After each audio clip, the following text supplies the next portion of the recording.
as we announced, or as I announced for those of you who are at the July Academy, there are three critical security and compliance areas that we are currently addressing, and so it's important that we just make everyone aware, if you're not already, about those.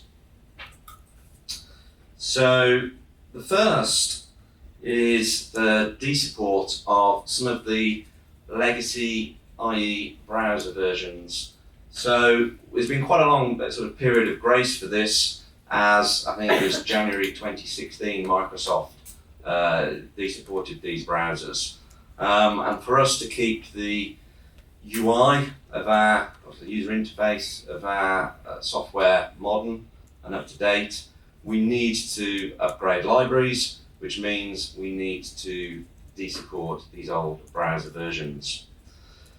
The impact, if there is any, for you would be that if you've built any custom interfaces in the control center, you will just need to check that those work with later libraries. We're looking at de-supporting or releasing the version that will de-support the IE browsers at the end of this year. So from a staying in support perspective, that gives you probably about another 6 months to make the move if you have any of those custom scripts that you have. Secondly, we're moving to a later version of Symfony PHP, really due to the sort of the community, the open source community that supports the version that we currently use. They've announced that it will be de-supported, and so to be honest, as with the IE browsers, the impact really is just if you have any custom developments within the control center, they need to be checked for incompatibilities. Finally, the community is also soon to de-support PHP 7.1. If this is for sort of the install products, if Jadu/Spacecraft host on your behalf, then there is absolutely no action you need to take. However, if you host yourselves, we strongly recommend that you update the version of PHP that you're running on. So if that affects you and you wish to have some sort of high-level guidance as to what to do, then if you raise a support ticket, then we will provide that guidance to your system administrators. Over the last 18 months, we've been doing a strategic review of our hosting providers, and as Suraj mentioned in the video, we've made a choice, and our preferred supplier moving forward is AWS. Frankly, due to the investment they've made and the sort of opportunities and sort of we can make with their sort of the technology. Since last summer, any new install customers have been hosted at AWS. And if you're currently at Rackspace and we go through renewal, we will speak with you about moving you over to AWS. With the growth and adoption of CXM, we're also taking the opportunity, or take the opportunity to move the service from where it currently is to AWS. And that's something which we're currently in the planning stages for, and we will keep you informed and communicate the dates when we do that move. One thing to mention is that we've been running the North American node again, as Suraj mentioned, since April. So the CXM instance that our North American customers are using has been running at AWS now for actually coming up to 6 months. There are now 700 plus case types and workflows that are in CXM across the community. And I think the previous slide had, we're approaching 100,000 cases being created every month running through the platform. So that provides, it's a huge opportunity as a collective to be able to move faster in terms of collaboration and sharing of what you guys are doing. It's interesting, I've been somewhere for the last couple of days, and the mantra of the course I was on was that no organisation is ever transformed, because you should always be transforming.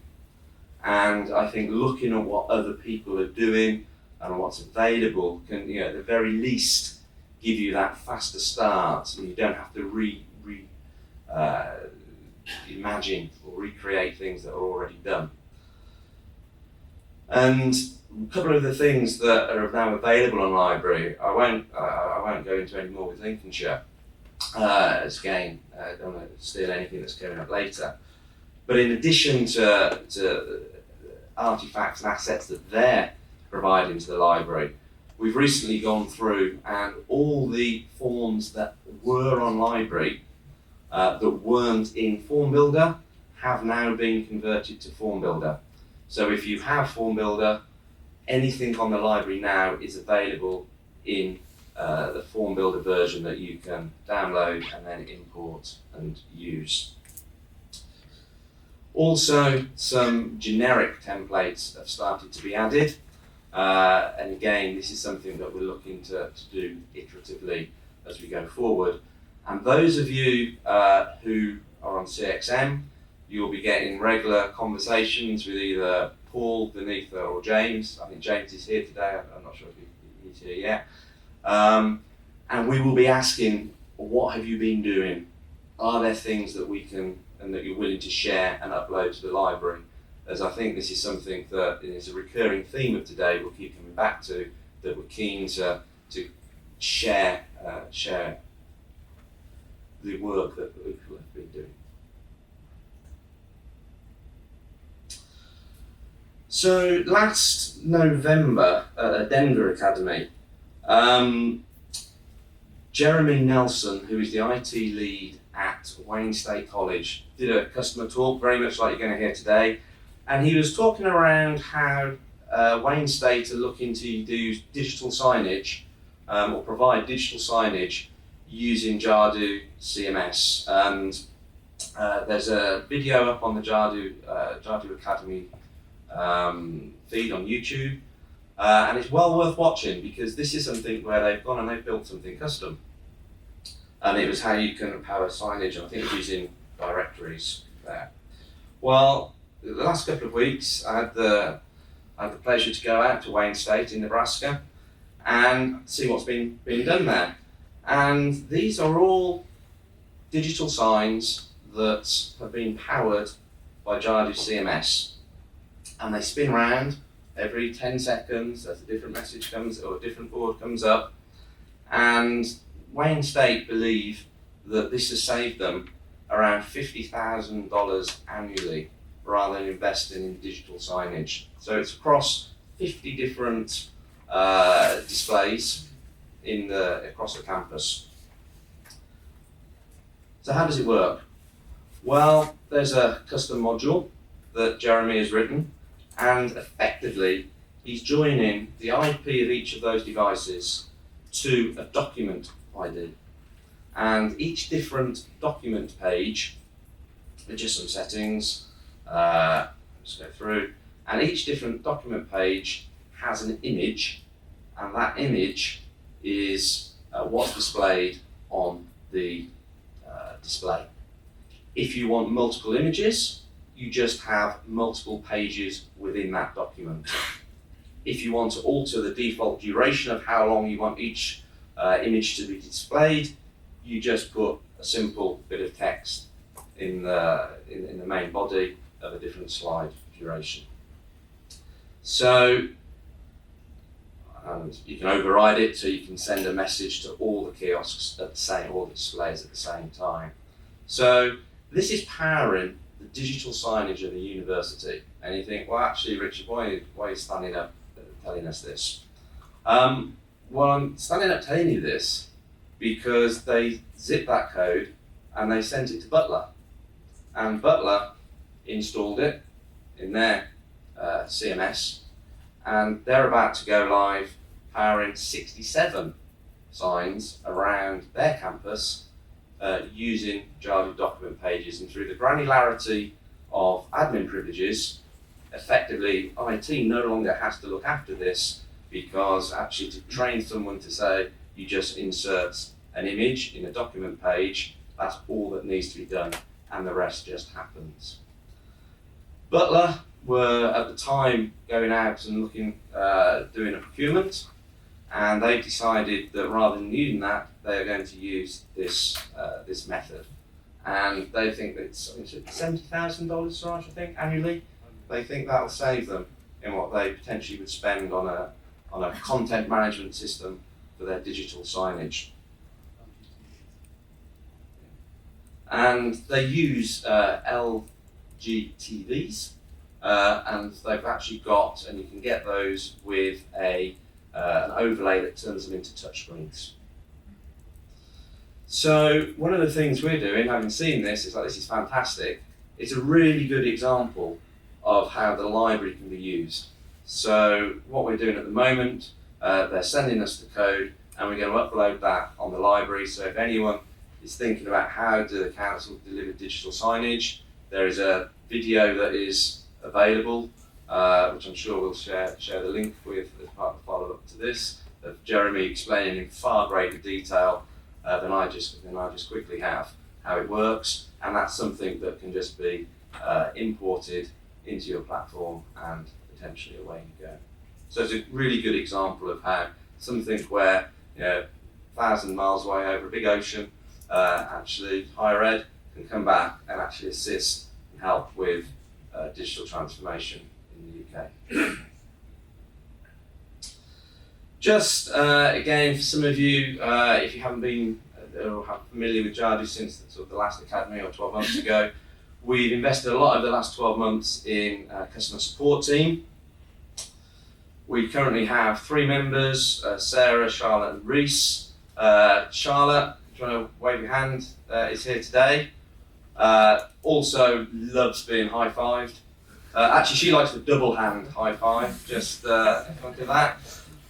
So, if you've heard from Charlotte on any of the tickets, whatever, say hello. Great to put faces to names and do that. Also, an updated slide from the last academy, where we talked about the Jadu community, Slack Jadu sort of customer forum. We had 223 members back in July, I think the last academy in Birmingham. It's up to 280 now. So it's increasing, it's growing. Again, if you're not part of that, please, I think you just need to send an invite or contact us, and we can add you onto that. And sometimes, you get an answer quicker, or how things are being done. It's an opportunity again for you to collaborate without necessarily always having to come through ourselves. Just in terms of, I think at the last academy I announced a few authorities who had joined the Jadu community, and a few of those have now gone live. So I think Roxbourne, we've got you in the room. If you want to wave your hands, yeah. So that didn't look to me like you're going to be up for high five in the rest of the day. I had one wave, but Roxbourne went live a couple of months ago, I think. The site, Mansfield. I'm not sure Mansfield's in the room today. No. Okay. Lee's put his hands up from. Oh, you're from Mansfield. I get it now, Lee. Mansfield are in the room. Again, recent addition to the Jadu community, went live fairly recently, and Lincolnshire again went live I think last month, I think. Also, those of you who've seen the video or any collateral we shared, Ben from Harrow spoke about personalisation and their aspiration back in July. Their site is now live. Again, I think it was last month, it might be in August. That site's now live, so again you can go and have a look at that, and that's personalisation or first parts of it now in action. And just going through what that site looks like. Galaxies, again, an important part of our platform, and again, I think I'm sure Brett and Glenn will touch on Galaxies. Very nice, lots of trees, brum breathes, clean air, I don't think it actually says congestion charge anywhere. And also another new member to the community is Mears Group. So Mears Group provide care and housing support to, I think it's 187 local authorities, so I'm sure a number of you in the room will have interactions with Mears Group, and again they're a new member of the Jadu community. And I suppose just to sort of bring full circle and to try and provide a segue to the next part of the keynote. Recently, probably one of our sort of most recent local authorities to go live on the platform, Bundaberg, which is out in Queensland. And see, I was expecting to be really nice sunny pictures, and we've got lightning. And again, I'm sure you'll cover that. Disaster have anyone else got a disaster dashboard on their homepage? No? I don't know if that's a good or a bad thing, but again, maybe